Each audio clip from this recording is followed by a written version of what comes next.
Hello friends, welcome to my KD home tuition. KD home টিউশনের পক্ষ থেকে সবাইকে স্বাগত জানিয়ে শুরু করছি আজকের ভিডিও। দেখো, আজ আমরা প্রথম পর্যায়ক্রমিক মূল্যায়ন কোশ্চেন পেপার 2024 সালের দেখো ষষ্ঠ শ্রেণীর দেখো সময় 30 মিনিট থাকে এবং সেট 2 আজকের বিষয় হচ্ছে ইতিহাস। দেখো, ঠিক উত্তরটি বেছে নিয়ে লেখো।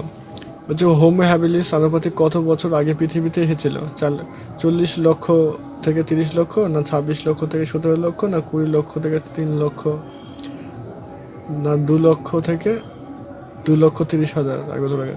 তো উত্তর হবে কি 2,30,000 বছর আগে। তারপর দেখো, দুইটা ভারতীয় উপমহাদেশের সব থেকে পুরনো পাথরের অস্ত্র পাওয়া গেছে কোন উপত্যকায়? তো নর্মদা, কাশ্মীরের সোয়ান, না ব্রহ্মপুত্র নদের এখানে পাওয়া গেছে।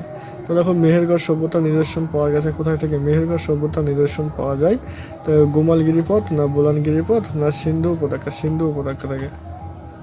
তারপর দেখো, নিচের প্রশ্নগুলির উত্তর লেখো 4-5টি বাক্যে।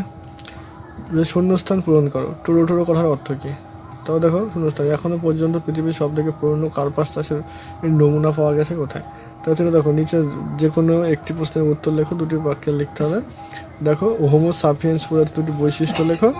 আর ভারতীয় উপমহাদেশে প্রথম নগরায়ন কোথায় গড়ে উঠেছিল বা সিডারডেল কি? তো দেখো, চারটা নিচে যে কোনো একটি প্রশ্নের উত্তর লেখো, 4-5টি বাক্যের মধ্যে লেখো। দেখো, পুরনো পাথরের যুগ ও নতুন পাথরের যুগের মধ্যে 3টি পার্থক্য লেখো। দেখো, ভেরি স্টার। তবে মেহেরগড় সভ্যতা কে কবে আবিষ্কার করেন? মেহেরগড়ের দ্বিতীয় পর্যায়টি সম্পর্কে লেখো। তারপর দেখো, 5টা নিচের যে কোনো একটি প্রশ্নের উত্তর লিখতে হবে 8-10টি বাক্যে। যা আদিম মানুষ কেন জোর বেড়েছিল, এর ফলে তার কী কী লাভ হয়েছিল? সমস্যিত সাহিত্য ভেরি স্টার। হরপ্পা সভ্যতায় মানুষের স্বাস্থ্য সচেতন ও পরিবেশ সচেতন ছিল, মন্তব্যটির উক্তি দিয়ে আলোচনা করো। দেখো, এই ছিল আমাদের ইতিহাসের আজকের কোশ্চেন পেপারটি কেমন হলো অবশ্যই কমেন্ট করে জানাও।